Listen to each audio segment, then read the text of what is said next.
You're watching 48 Fastcast. Good afternoon. It's Friday. I'm Margot Gray with your 48 Fastcast. So this is our digital newscast bringing you the latest updates in a short, fast-paced style in under 10 minutes. Let's start in Madison County, where multiple people are reportedly injured following a multi-car crash. So this happened just before 1 this afternoon on Highway 231 near Charity Lane in Hazel Green. Don Webster with Hemsey says 7 people are being treated for injuries. One victim is in critical condition. Of course, we'll keep you updated as new information comes in. Now let's move over to Decatur, where police say they arrested the person behind the destruction of several tombstones at a historic cemetery. Quentin Wilkerson, on your screen right now arrested in connection to the damage to those headstones at Decatur City Cemetery. Officers told our news partners over at the Decatur Daily that he caused around $15,000 worth of damage to that cemetery. They say it stemmed from a police pursuit after he sped off from police and crashed into the cemetery. Wilkerson is facing multiple charges, including criminal mischief, attempting to elude, and reckless driving. Good Friday afternoon. Hoping you're having a wonderful day. It's some beautiful weather to get out and enjoy for the afternoon, especially given how we started our work week. Starting right now, looking at Parkway Huntsville, where temperatures right around the area in those mid 70s for the afternoon. Looking ahead to the rest of the night, though, we'll start to see a little bit of a cool off, seeing some 60s once we get closer to sunset. Looking around our communities, though, we're seeing a lot of those mid 70s to low end 70s. Kind of a mixed bag here, but lots of us are expecting to see some beautiful sunshine before we see sunset, and we'll continue to see that throughout the rest of this evening. Dry night, nice and comfortable if you have some evening plans. You can't beat it. We do get into those 50s though, right around 7 and 8 p.m., but it's going to be upper 50s. Not expecting much of a chill to your evening as well. Looking ahead to your weekend though, we're going to continue to see these beautiful conditions nearing 80 for Saturday, but as we get to Sunday, could see a sprinkle or two passing through the valley, and I'll walk you through what to expect for the rest of the week with more rain chances that are on the way. All right, well, you can just look around and see that the Rocket City is growing, and several projects are underway right now, including a new facility at Ditto Landing. We've already told you about this, but there is progress. Crews are working on that new event center where people can be entertained. There will be concerts, but there's also boats that can be launched into East Harbor. The facility is set to hold hundreds of people once it's completed. In addition, a 10,000 square foot restaurant space is also in the works.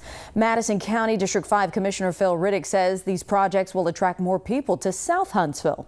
We're starting to have these amenities down here that people enjoy, that makes them want to live in South Huntsville, and it maintains and the property values. So Riddick says the project is slated for completion by the end of next year. Well, we are hours away from the second round of high school playoffs kicking off in the Tennessee Valley. We'll tell you all about them and how to stay up to date with the action coming up.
Time is flying and the high school football season is almost over, but a handful of teams are still alive for the state championship. So tonight's second round, we'll see over a dozen teams from North Alabama and Tennessee compete for a spot in the quarterfinals.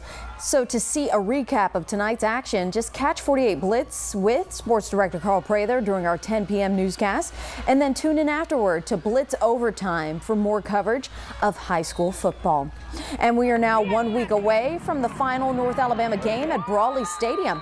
You can catch the farewell tour on 48 Sport Network, and there will be a pregame show dedicated to the history of Brawley Stadium as well as a sneak peek of Bobby Wallace Field at Bank Independence Stadium, the new home for the Lions. You can watch the final game next Saturday at 1 as the Lions face off with Southern Utah on channel 48.3.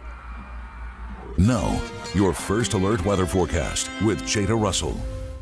You really can't beat today's weather, and if you do have some plans to get out and enjoy some playoff football, you're gonna have a great night to do it. Looking at the Shoals right now, they're in those upper 70s. It's in about 77 degrees out that way. Not too much chop on the water, but you can notice a decent breeze every now and again, keeping it nice and comfortable for the next couple of days. So as we go through the rest of our evening here, we're gonna keep a nice and mild evening. Temperatures will start to drop into those 50s though. We'll see those mid 50s right around 7 and 8 p.m. well into the rest of our night, but that's about as cool as we're going to get. Looking for the rest of our evening, dropping to about 51 before the night is over. We'll keep these mild conditions around for a good portion of the next few nights, and mostly clear conditions. Clouds will start to increase over the weekend as we do have a slight front that wants to move in right around Sunday, giving us an off-end chance of a few showers every now and again, about 20% chance. So you may be wondering, when's the next chance to see some rain? We do have some opportunities that we'll see some pop-up showers every now and again, but Friday of next week looks like it's going to be our biggest chance for some of those rains. Starting at about 8:30, we're going to see this large band of showers moving through. And that'll be a front that we're going to continue to maintain and watch over, because as you saw a moment ago, some of these showers are not quite pinned down just yet. And it really depends on if the warm front lifts north sooner rather than later, and if we start to see that front linger over the valley.